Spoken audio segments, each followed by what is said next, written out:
that I may know him. Depths of humiliation.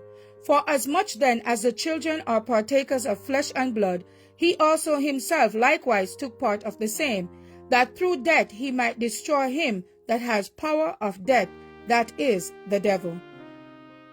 Hebrews 2 and verse 14.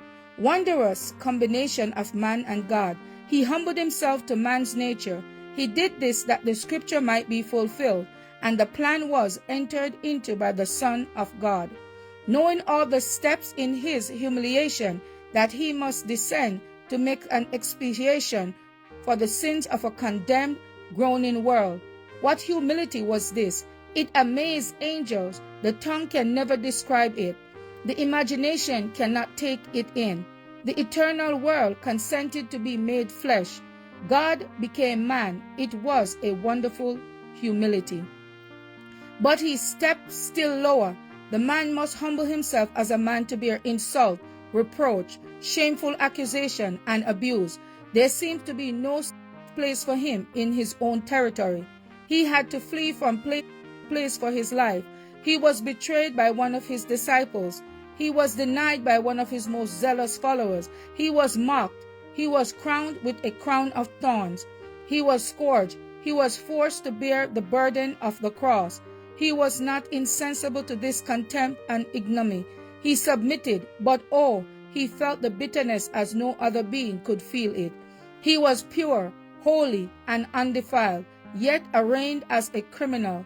The adorable Redeemer stepped down from the highest exaltation. Step by step, he humbled himself to die. But what a death! It was the most shameful, the most cruel. The death upon the cross as a malefactor.